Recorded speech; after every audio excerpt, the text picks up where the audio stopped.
Over the years, many viewers have asked me for a list of book recommendations, and one day I'll be able to provide such an exhaustive and perhaps unfinalizable list. We'll see. But I can safely say that there have been but a handful of scholars and academics who can truly be said to have revolutionized our understanding of the ancient Greeks and their gods. But there is one person that comes immediately to mind, and that is Dr. Edward P. Butler. In my opinion, he is one of the most profound contemporary metaphysicians. His works are always logically coherent and soundly argued, and based fundamentally on Neoplatonic principles. But there is more to his work than the art of the logician, for woven throughout his writings is the presence of the Dionysiac heart. Dr. Butler is no mere aloof practitioner of an abstracted philosophy, but a practicing Hellenic polytheist. Each of his works are themselves a dedication to the gods. His project seeks not only to give reverence to the gods of the Greek pantheon, but to promote and encourage a polytheistic attitude to life that can be appropriately applied across peoples and cultures in their pantheons. His latest published work is entitled Polytheism in Greek Philosophy. Based on a series of lectures, the book is organized into three main parts: Before the Philosophers, the Classical Age, and Late Antiquity. This profound work ranges from Hesiod's Theogony to the Orphics, to Parmenides and Empedocles, to Plato and Aristotle, and finally into late antiquity with the Neoplatonists. This work brilliantly narrates a coherent and organic unfoldment of what Dr. Butler calls the Olympian project. Oftentimes, reading scholarly textbooks and academic articles, one can get the sense of a discontinuous and fundamentally conflictual view of philosophers against poets, in an agon where only one winner must emerge triumphant. But what this book does is to provide a narrative of unity within the multiplicity. For ultimately, that is what a living tradition is. This book is not necessarily for the beginner. You must take time with it and return to it often.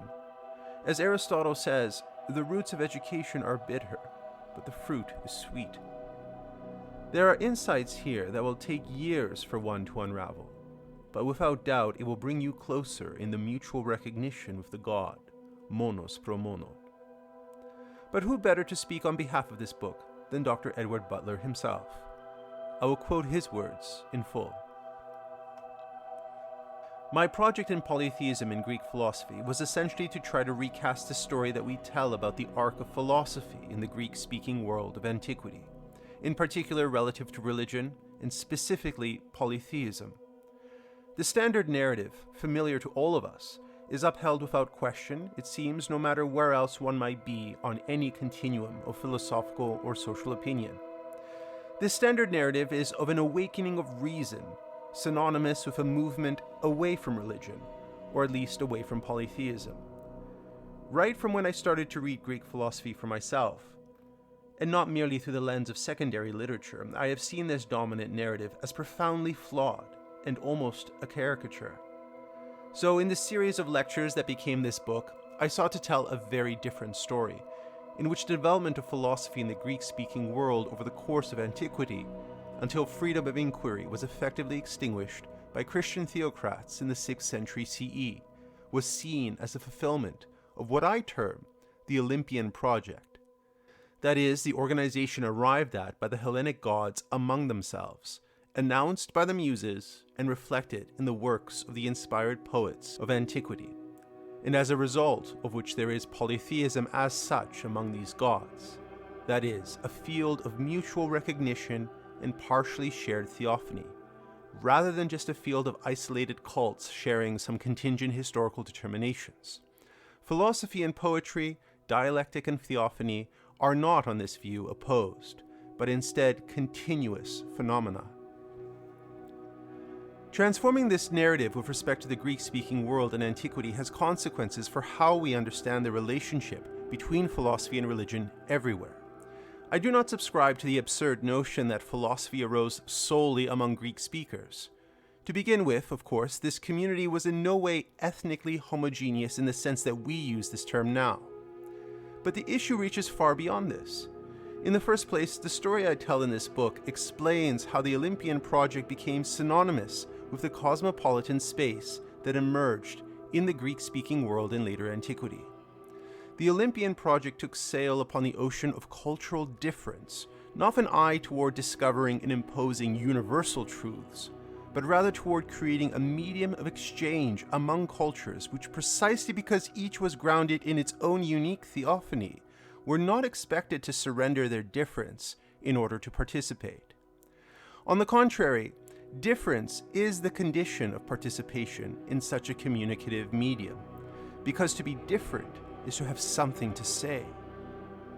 This is the epistemic value of polytheism.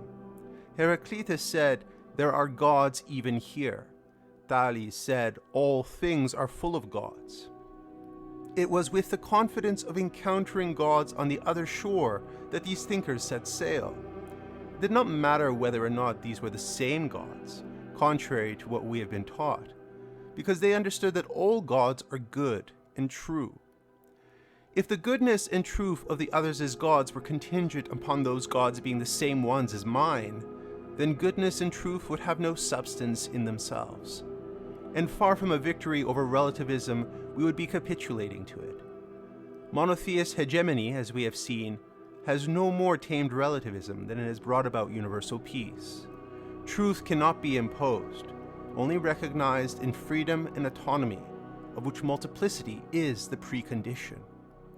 We can see from this why metaphysics begins, not from a solipsistic divine intelligence, but from a divine community, from gods being with one another, a community which expands to embrace mortals as well, and that is neither marred by jealousy nor founded on scarcity. The story that I seek to tell in this book, therefore, is how through the key ideas that unfold in classical and late antique Greek philosophy, polytheism itself is speaking and articulating a shared world of gods and mortals. If you are interested in deepening your knowledge of the gods in Greek philosophy, I can recommend no better work. Until the next video, take care for now.